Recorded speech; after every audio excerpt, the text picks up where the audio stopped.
గోదావరి నది వరద ప్రవాహంపై తాజా వివరాలను మా ప్రతినిధి సాయికృష్ణ ప్రత్యక్ష ప్రసారం ద్వారా అందిస్తారు.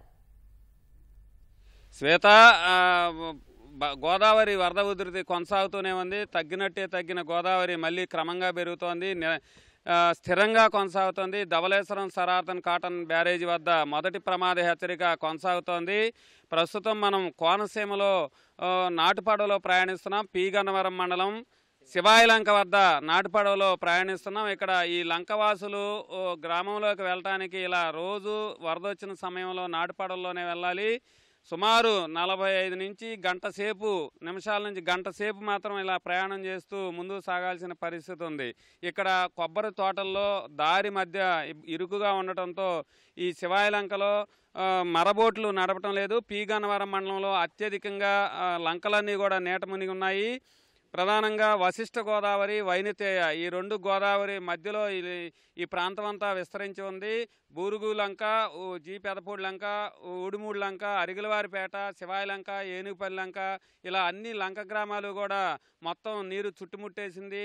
ప్రస్తుతం గోదావరి తగ్గి మళ్ళీ స్థిరంగా క్రమంగా పెరగటంతో లంకవాసులు రోజుల తరబడి ఇలా నీటిలోనే నానిపోతున్నారు.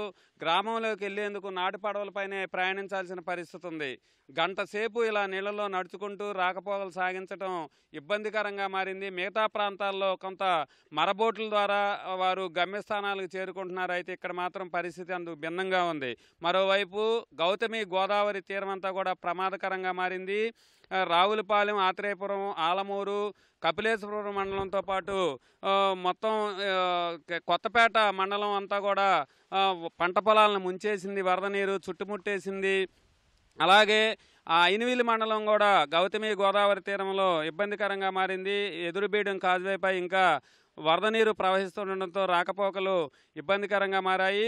ముమ్మిడివరం నియోజకవర్గంలోని గురిజాపలంక, లంక ఆఫ్ ఠానే లంక, కోనాలంక కూడా వరద నీరు చుట్టుముట్టింది. యానం తీరమంతా కూడా ప్రమాదకంగా మారింది. పశువుల్లంకతో పాటు తాళ్లరేవు మండలంలోని లంక గ్రామాలు, అట్లాగే రామచంద్రాపురం డివిజన్ పరిధిలోని గౌతమి గోదావరి మధ్యలో ఉన్న సేరుల్లంక ప్రాంతం కూడా వరద గుప్పిట్లోనే ఉన్నాయి.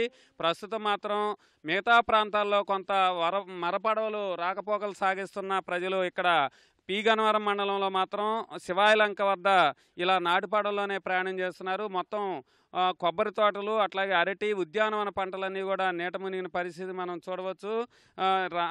ఇక్కడ అయితే ఇబ్బంది లేకుండా కొంత అధికార యంత్రాంగం ఏర్పాట్లు చేసినప్పటికీ బయట ప్రపంచంతో వచ్చేందుకు ముఖ్యంగా ఆసుపత్రి వైపు వెళ్ళేందుకు మాత్రం ప్రజలందరూ ఇబ్బందులు పడుతున్న పరిస్థితి ఉంది. రాత్రి ఈ ఉదయం కూడా ఇక్కడ అధికారులు భోజనాలు ఏర్పాట్లు చేశారు. నిన్న భోజనానికి ఇబ్బంది పడటంతో అధికార యంత్రాంగం సమాచారంతో కలెక్టర్ ఆదేశాలతో రాత్రి ఉదయం కూడా భోజనాలు అయితే అందించారు.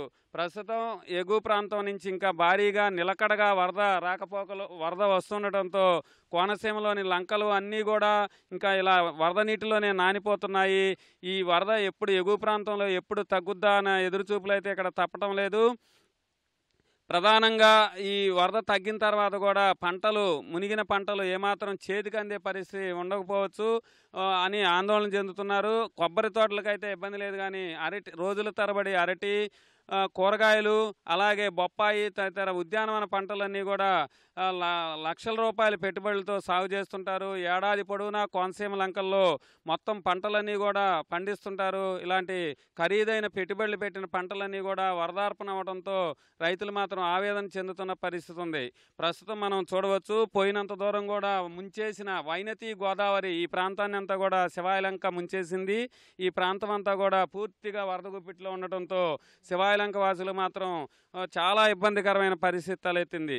అయితే అధికారులు, ప్రభుత్వ సిబ్బంది కూడా పర్యవేక్షణలో వీరికి రాకపోకలు సాగించేందుకు అనువుగా 3 నాటుపడవలు అయితే ఏర్పాటు చేశారు. బయట ప్రపంచంలో నిత్యం కూడా ఇవి బయటకు తీసుకెళ్లేందుకు లంకవాసులు రాకపోకలు సాగించేందుకు అనువుగా వీటిని ఏర్పాటు చేశారు. ప్రస్తుతం ఈ వరద ఇంకా పెరిగే అవకాశం ఉంది, స్థిరంగా కొనసాగుతుంది. ఎగువ ప్రాంతంలో కనుక మహారాష్ట్ర నుంచి భారీగా వరద మరింత పెరిగితే మాత్రం మళ్ళీ ధవళేశ్వరం ఆనకట్ట వద్ద రెండో ప్రమాద హెచ్చరిక జారీ చేసే అవకాశాలు కూడా ఉంటాయి. ప్రస్తుతం అయితే మొదటి ప్రమాద ప్రమాద హెచ్చరిక కొనసాగుతోంది. 11.75 అడుగుల నీటి మట్టానికి చేరితేనే మొదటి ప్రమాద హెచ్చరిక ఉపసంహరిస్తారు. ఆ తర్వాతే వరద నెమ్మదిగా కోనసీమలో తగ్గే అవకాశం ఉంది. అప్పటి వరకు కూడా ఈ కోనసీమలో వరద మాత్రం ఇంకా ఇలాగే లంకల్ని చుట్టుముట్టే పరిస్థితి ఉంది. జలదిగ్బంధంలోనే లంక గ్రామాలన్నీ కూడా ఉన్నాయి. రాకపోకలు సాగించేందుకు ఈ వరద నీటిలో నివాసం ఉండేందుకు మాత్రం లంకవాసులు తీవ్రమైన ఇబ్బందులు పడుతున్నారు. ప్రధానంగా ఆసుపత్రులతో పాటు విద్యార్థులు పాఠశాలకు వెళ్లేందుకు మాత్రం అవస్థలు మాత్రం తప్పడం లేదు. జిల్లా కలెక్టర్ మహేష్ కుమార్ ఆధ్వర్యంలో జిల్లా వ్యాప్తంగా కూడా అధికారులు సిబ్బంది వరద ప్రాంతాల్లోనే పర్యటన చేస్తున్నారు, పరిశీలిస్తున్నారు.